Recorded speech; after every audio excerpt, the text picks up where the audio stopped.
Maria spent 15 years cleaning houses in silence. She never missed a day, never broke the law, raised her 2 children, and never committed a crime.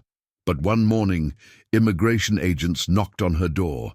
She was deported within 24 hours. What no one expected was the letter she left behind, a letter that made an entire country cry and changed everything. She arrived in the United States in silence, like someone entering a house that isn't theirs. She was only 23 years old, with a change of clothes in her backpack and eyes filled with fear. Fleeing violence in El Salvador, Maria crossed the border with hope in her heart and courage in her chest. She arrived alone, knowing no one, but with a promise she made to herself: if I can find work, my children will never go hungry. She started from scratch.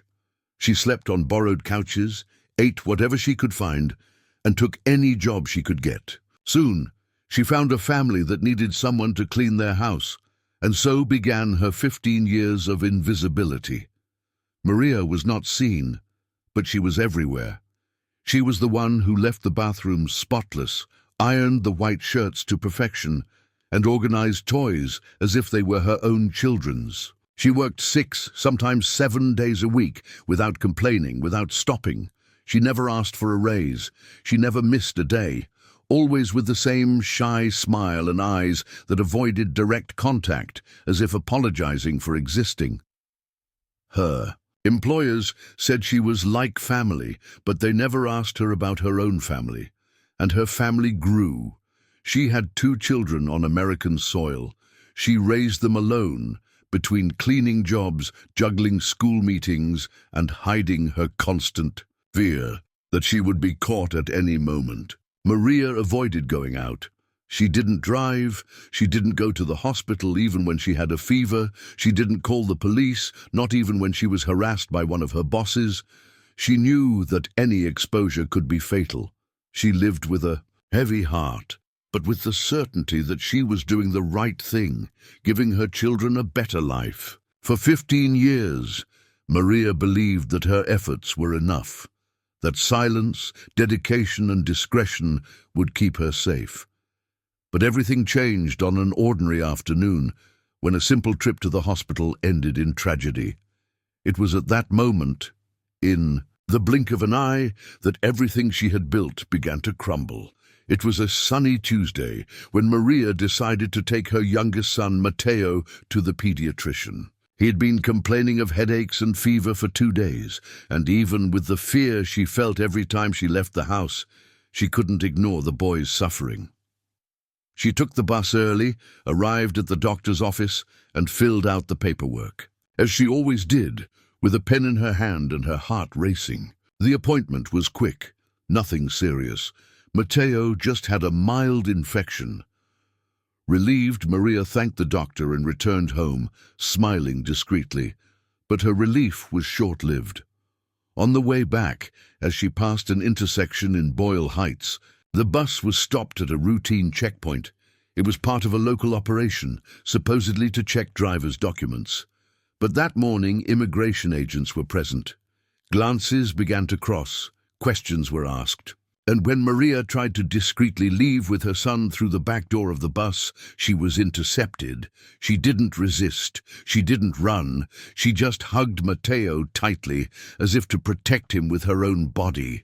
She whispered, "Everything will be okay, my love. Mommy loves you."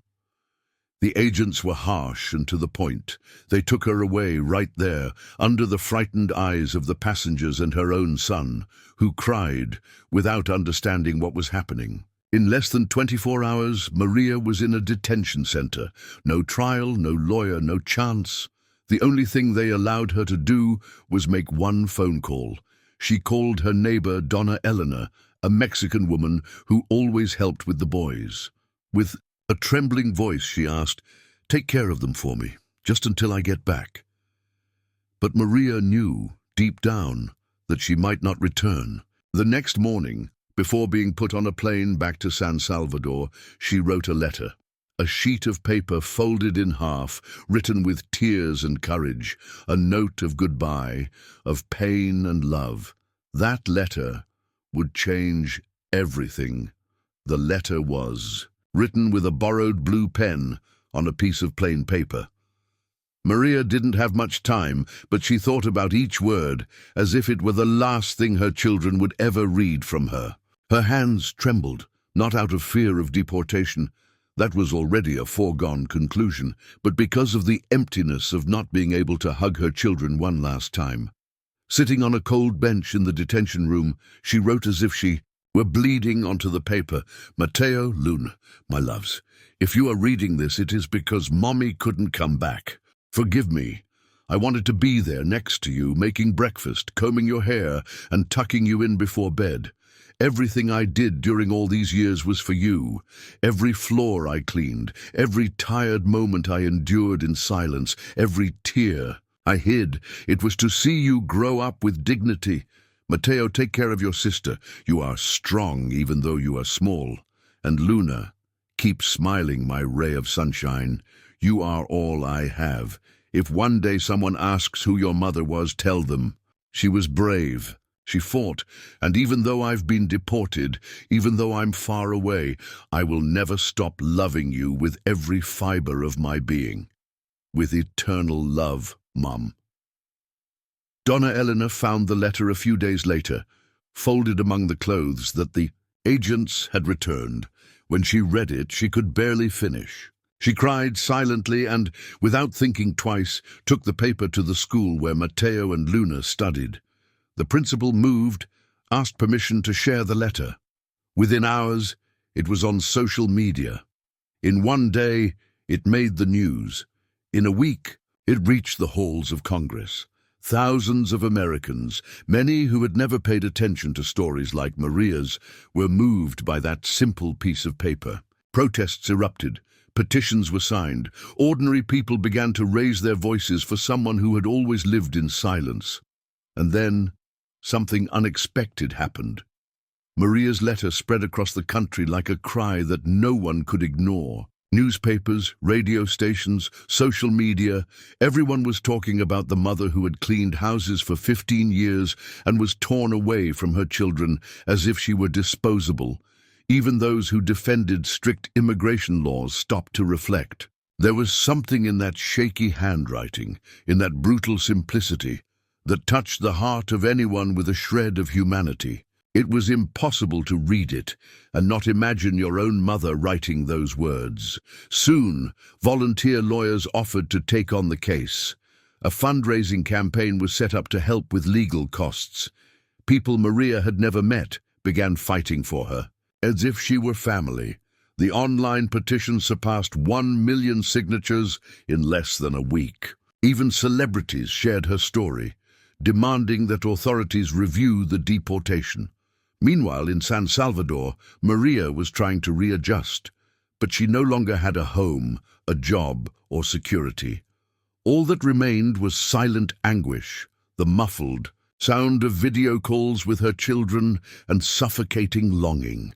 She didn't cry in front of the children. She always smiled and said, "Mommy is fine. We'll see you soon." But inside, she died a little every day.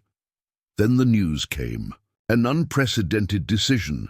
Thanks to public outcry and a spontaneous legal movement, the government decided to reopen Maria's case. A federal judge granted her the right to return temporarily to the United States for a review of her case. It was a chance, not a promise, but a chance, and for someone like Maria, that was everything. When she landed back in the US, Maria was no longer alone. There were cameras, reporters, neighbors, volunteers, all there, waiting for her.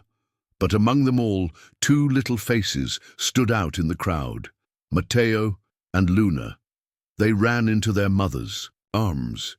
She hugged them with a strength that only someone who has been away can understand. And in that moment, no one else cared about bureaucracy, paperwork, or political speeches. She was just a mother, finally home.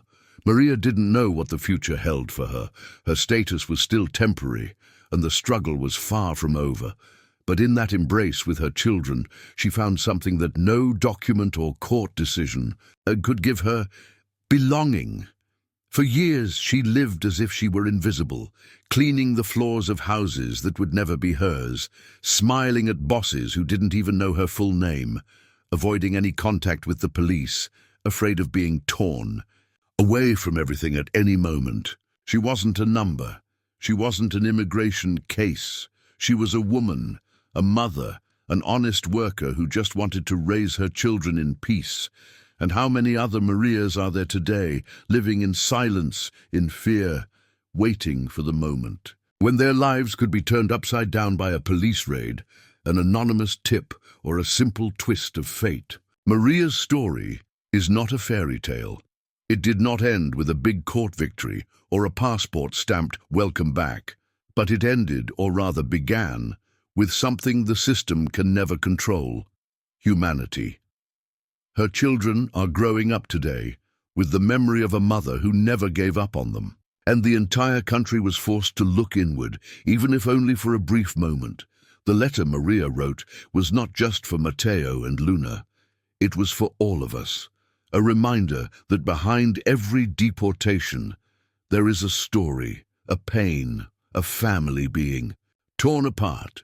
Perhaps the greatest border we need to cross is not from one country to another, but from a closed heart to one that finally decides to feel. What about you?